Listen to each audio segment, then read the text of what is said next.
been asked a few questions on Instagram and today we're going to answer them. So, the first question is... How do we come about acquiring Good Vibes Cafe? So that starts with me. I purchased the business in 2016.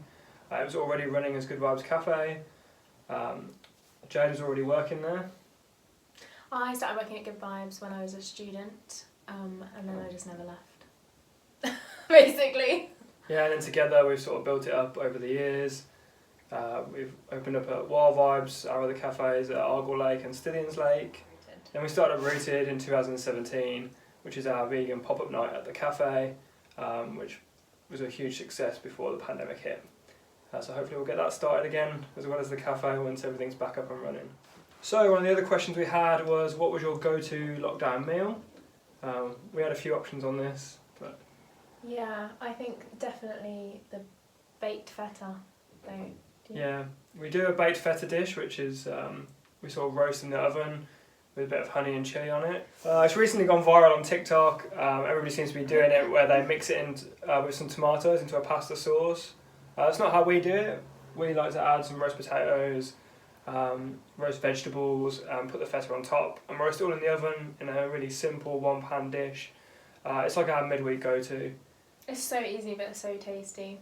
I think feta is a really underrated ingredient actually. Yeah, it's one of our favourite cheeses, I would think. Yeah, definitely. Okay, the next question that we had was, what are your favourite healthy snacks? Do you want to answer your favourite healthy snacks first? I think you're the best one to go for the snack. You are the snack queen. I am the snack queen. I am always snacking. There are certain things that we always have to have in the house. Yep. We always have salted cashews. They're my favourite thing if I'm working in the afternoon or whatever to just like munch on. I think they're really good. They satisfy in like a way that sweet stuff does as well, I think, because they're salty. Yeah, so with a cup of tea they go really well. It's kind of like, I guess it's like a healthier than having a packet of crisps, isn't it? Yeah, or grabbing the biscuits, you know. Yeah, and they're kind of just a munch on. They're really good. Yeah, salted cashews. What else do we snack on? Pre-dinner stuff like olives. Pre-dinner snacks. Yeah, pre-dinner snacks. When you're cooking and you don't want to eat all your dinner before you've started it. Yeah, olives we find a really good one. Olives. We make little tortilla chips out of wraps. So you just like cut up a wrap and put it in the oven with some oil and salt, and that's really good. That's kind of a little bit healthier than crisps, and that's really good just like with hummus. Yeah, and being Good Vibes, we can't go without hummus. Hummus, we always have to have hummus in the fridge. And stuff to dip in it. And then talking about healthy, I mean, we still eat sweet treats as well. We try and bake them at home ourselves, don't we? So they're not tend to be shop bought. We try and make our own stuff. It's good for trying out stuff for the cafe as well. We made cookies recently. We're working on a cookie. Dan's working on his cookie recipe. I am the harsh judge of the cookies. The chief tester. The chief tester to try and get them perfect for maybe one day to have them in the cake cabinet at Good Vibes. And also we're well practiced in banana breads. Breads, yeah. But yeah, baking at home is probably a bit healthier than buying stuff from the supermarket, isn't it? Because you know what's going in it, so yeah. Okay, so another question that we really liked, I thought this was a really good one, was what's your favourite vegan pasta sauce that doesn't involve tomatoes? Yeah, and we've got a go-to that every time. I mean, we even had it for dinner last night, which is pesto. We make our own pesto at home. Which I do in a blender actually. I don't do it with a pestle and mortar. Is that how you traditionally make pesto? Yeah, that's the traditional way, but we do it in a blender just to give it a nice smooth texture. Really simple, roasted garlic, which we tend to have in the fridge quite often, just slow roasted down. Yeah, that's a good, roasted garlic's actually quite a good fridge essential, isn't it? Toasted pine nuts, lemon, leafy green, oil and salt, and it's ready in like no time at all really. I mean, even if you roast the garlic yourself, it takes about half an hour or so. Just get yourself prepared. And then once it's thrown it all together, you can sort of make your pesto while your pasta's cooking and roast some vegetables or boil some peas. Yeah, whatever you want with that. Well, pesto is really good, I think. You can put we normally use rocket or spinach, whatever we've got in the fridge. Anything leafy, obviously traditionally it's with basil. And then you can use it not just with pasta as well. Like it's good as a dressing. Yeah, salad dressing, on roast potatoes. Yeah, whatever. With a bit of meat or fish if you are going to do. If you're going to eat meat or fish, yeah. Cool, but that is our go-to vegan pasta sauce. Okay, so one of our favourite questions was from Michelle, who asked what's our favourite comfort food. and we both agreed it was pizza. Pizza. Yeah. We Yeah. love pizza. I feel like pizza just always cheers you up, doesn't it? And it's such a it's definitely a go-to comfort food. Yeah, we either order from the independents in Falmouth, because we've got some really good ones that do the pizza, or we make it at home if I want to make pizza dough earlier in the week. It's a good way of taking out some frustration on a bit of dough. It's just a nice thing to make at home as well. And you pop the pizza dough in the freezer as well, and then you've got it ready for another time. Yeah, you can double up the batch so that when you can't be bothered one day and you're like, oh, I can just get that pizza dough out of the freezer, chuck whatever on it. We normally put mozzarella. I like lots of cheese. Different cheeses. We put mozzarella, feta, smoked cheddar. Mm-hmm. You could do like a tomato based or pesto, couldn't you, if you didn't like tomatoes? Yeah. You can do it vegan if you don't put cheese on it and just put loads of veggies on. I think pizza's great.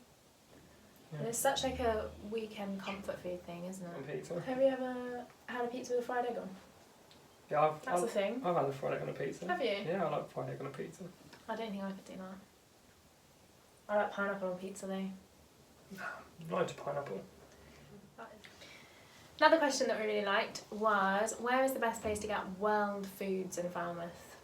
I think the Natural Store has a really good selection of world foods that you need.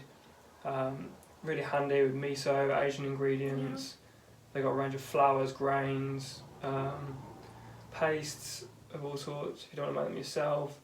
And I reckon they'd be really good if you went in there and asked them for particular things that they might not have in at the time. They might be able to source them for you. It's worth an ask. Yeah, the good thing about independence is that there's actually a face and someone that you can talk to and see what they can do and if they can get it in. Yeah, I mean, I've always found their spice range really good and sort of handy to get the unusual ones that you can't pick up in the supermarket. Yeah. But yeah, I think definitely the Natural Store. So one of the different sort of questions we had was, when did we feel ready to open a business? Now we both run two kinds of business really, because Jade also freelances. Yeah, so I am a freelance writer on the side of running the cafe. I would say that, so in that respect, it kind of depends what kind of business, doesn't it? Like if it's something that you're just sort of doing by yourself at a desk or whatever, I would just start and then work out as you go along a little bit with something like that. Don't turn down opportunity just because you're like, oh, I'm not ready. Like, just kind of do it, and then before you know it, you'll be running your own business and whatever. And yeah, I think that's the best way to do that. It's a bit different if you're if it's like a big investment and something like a cafe or a restaurant. Yeah, anything where you're going to have a premises, it's obviously going to take a bit more thought, probably a bit more investment. Yeah. And things, yeah. Yeah, and when you're going to think about hiring people, it's all puts you in a different sort of area really. I mean, I was in the trade of hospitality for years before I started my own cafe. I just felt ready after having a lot of experience. I mean, I wrote up a business plan and got investment to help me get started. And then, yeah, I mean, I still some days don't feel ready now. You have things come up all the time that you're not sure how to deal with. And it's just learning and drawing on other people's experiences, asking questions. Yeah, I get not being afraid to ask for help. Yeah, we went to a networking event a couple of years ago and spoke to some even more experienced people and found that really helpful. Yeah. Yeah, maybe like a mentor or something. The advice there was to get a mentor. That's not a bad idea. Or just maybe people that you kind of trust and that can give you advice, or you can kind of bounce ideas off is really good. We have a few people like that now, yeah, actually, don't we? Like a few people that we always go to. Yeah, in different businesses as well. It doesn't necessarily have to be in the industry that you're in to help you out. People have different experiences that they might know how to deal with certain situations.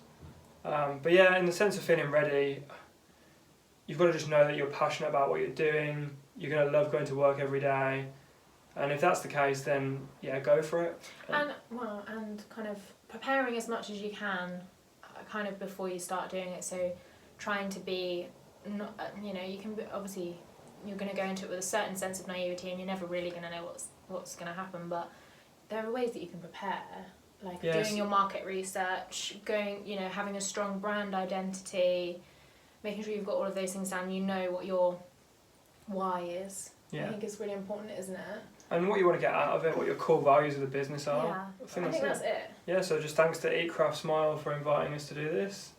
Yeah, they're doing a really good thing, raising money for the Trussell Trust, which is helping food banks, or helping to end the need for food banks around the country, which was really important and something that we're really passionate about as well. So we were really happy to do this. I hope that it was helpful. Yeah. For some people. I mean, maybe we'll do more of this on our Instagram and people are going to ask us questions, especially now we're in lockdown and you can't come and ask us in the cafe. But yeah, we hope to be open as soon as we can and have everybody inside again. We can't wait to reopen. But in the meantime, Stay safe. keep cooking at home, and we'll see you soon. Bye. Bye.